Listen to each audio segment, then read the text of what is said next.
नमस्ते। आज का टॉपिक है जिब्रेलिन। जैसा कि आप सभी जानते हैं, जिब्रेलिन क्या होता है?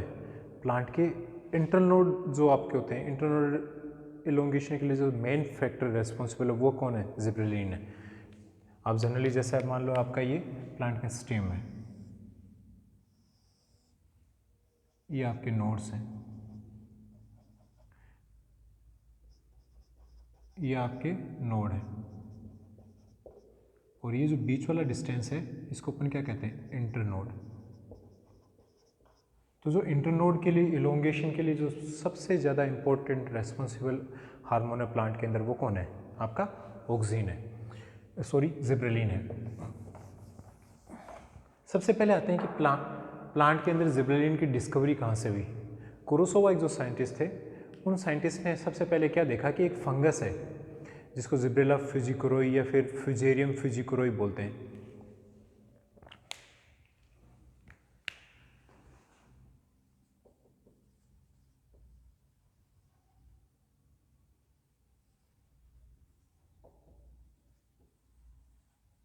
जिब्रेला फ्यूजिकुरोई या फ्यूजेरियम फ्यूजिकुरोई बोलते हैं।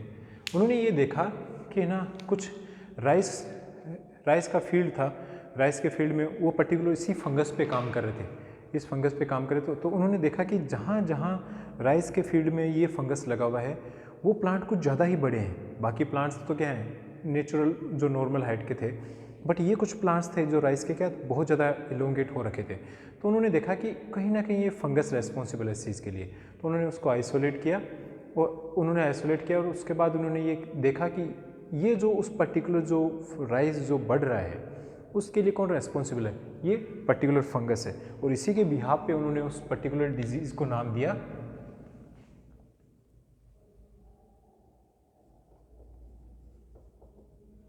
Police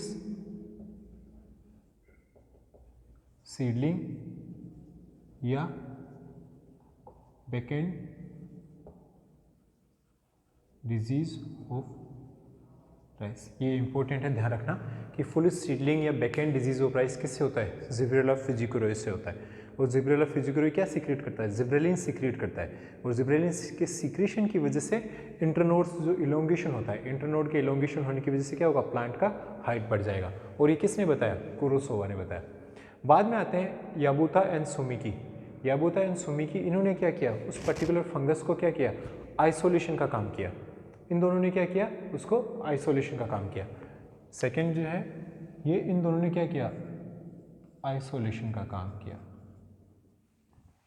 याबुता and सुमिकी। और बाद में Yuji Kamiya and Peter Hayden, इन दोनों ने मिलकर एक नोमेनक्लेचर का सिस्टम, जनरली जैसे ऑक्सिन में अपन देखेंगे तो ऑक्सिन के स्ट्रक्चर के आधार पर नहीं, फंक्शन के आधार पर क्या कर रखा है उन्होंने? ऑक्सिन का नोमेनक्लेचर कर रखा है, अलग अलग उनके फंक्शन के आधार पर।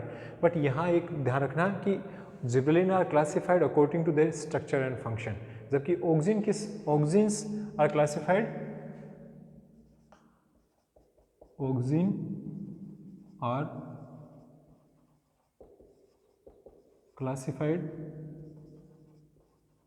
Based upon their function. ठीक है, ऑक्सिन को उनके फंक्शन के आधार पर क्लासीफाई किया गया है, बट यहाँ पर क्या है, इनको स्ट्रक्चर और फंक्शन दोनों के नियर अबाउट अभी के आसपास लगभग 130 के आसपास जिब्रेलिन है। वो जिब्रेलिन का सीरियल ऑर्डर में नोमेनक्लेचर दिया गया। जो सबसे पहले डिस्कवर हुआ उसको क्या है? ZA1 gibberellic acid first. उसके बाद जो डिस्कवर हुआ 2, 3 एंड सो ऑन, उसी में जो नोमेनक्लेचर है जिब्रेलिन का, इसी नंबरिंग में अब जो इसके आगे डिस्कवर हुआ उसको आगे वाला नंबर दे दिया जाएगा। तो यूजी कामिया और पीटर हेडेन ने क्या किया? Developed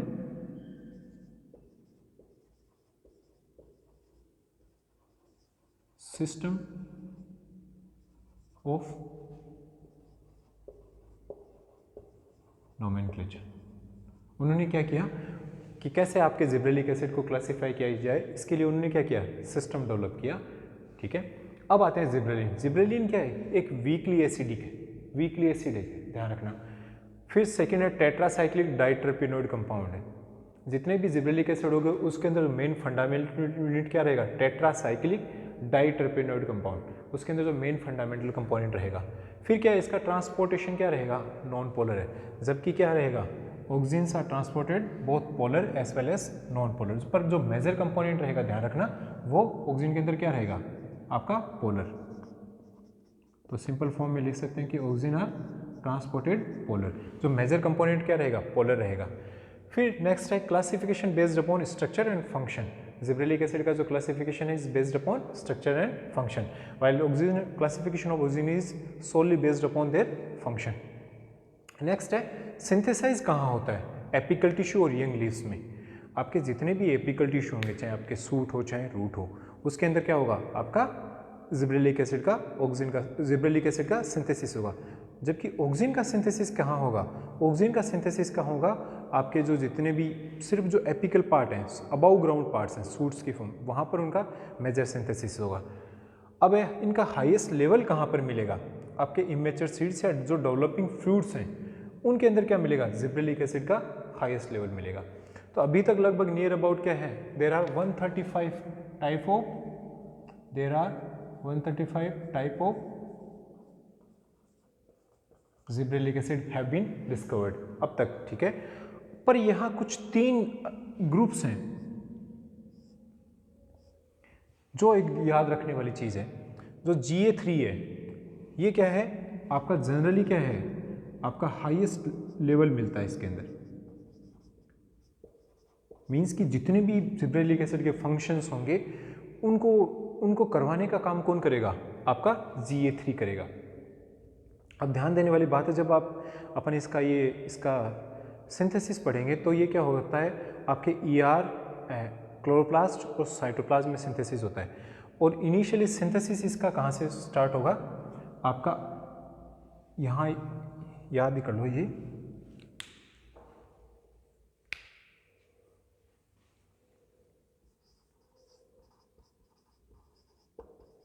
synthesized from isopentyl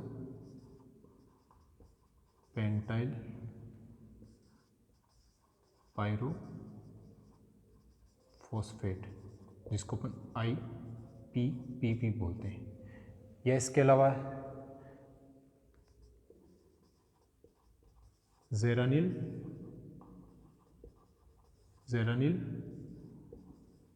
pyrophosphate से भी सिंथेसाइज होता है, जिसको अपन GGPPP बोलते हैं। तो इन दोनों से ये क्या होता है, आपका सिंथेसिस होगा। इनिशियली जो सबसे पहले सिंथेसाइज होगा वो क्या होगा, GA12 सिंथेसाइज होगा।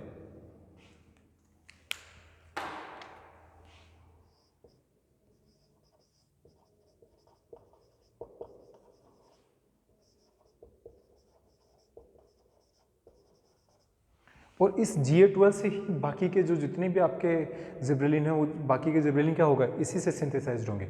मतलब क्या होगा, ये चेन सिस्टम मैनर में है, ऐसा नहीं कि अलग अलग सिंथेसाइज्ड हो रहे हैं।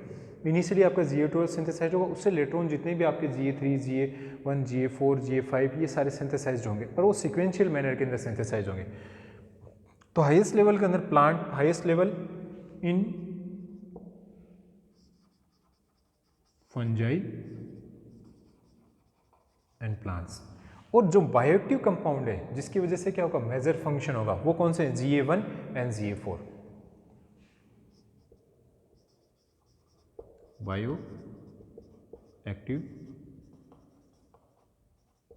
कंपाउंड्स की मेजर जो फंक्शन होगा वो किसके हो, GA1 और GA4 की वजह से हो। तो ये 3 आपके जिब्रेलिक एसिड है जो याद रखने लायक है, GA3, GA1 and GA4। GA3 तो क्या है, आपके प्लांट्स के अंदर हाईएस्ट कंसंट्रेशन इसी का मिलेगा। GA1 they are the bioactive compounds in plants and GA12 जो synthesis first of all synthesized होगा, ठीक है।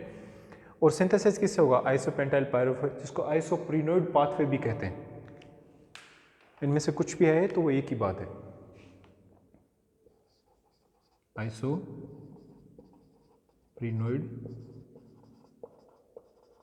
पाथवे, ठीक है। या फिर आइसोपेंटाइल पायरोफॉस्फेट IPP, या जेरानिल पायरोफॉस्फेट GGPP। ये इंटरमीडिएट है, ये स्टार्टिंग कंपाउंड है, ये उस पाथवे का नाम है जिससे क्या होता है, आपका जिब्रेलिक एसिड सिंथेसाइज होता है। लास्ट बायो ऐसे कैसे करेंगे, मीन्स कि उसका आइसोलेशन, उसको पहचानने का एक पर्टिकुलर फंक्शन है, उसके लिए डॉर्क पी बायो ऐसे है, बार्ले एंडोस्पर्म टेस्ट है, जो अपन फंक्शन में पढ़ेंगे कि इनिशियली जो स्टोरेज जितने भी कंपाउंड्स हैं उनको सोल्यूबलाइज करने का या सोल्यूबल फॉर्म में लाने का जो मेजर रेस्पॉन्सिबल हार्मोन है वो कौन सा है, आपका जिब्रेलिक एसिड था। तो ये कुछ बेसिक फंक्शन थे, बेसिक फंक्शन नहीं सॉरी, उसके हिस्ट्री है, उसकी कैसे कैसे वो एक्चुअली में किस किस से बना होता है, उसके मेजर जो किस तरह से बना हुआ है, या फिर उसके बायो ऐसे कंपोनेंट थे। इससे रिलेटेड कोई भी क्वेरी, कोई भी क्वेश्चन तो आप कमेंट सेक्शन में कमेंट करके पूछ सकते हैं। Thank you.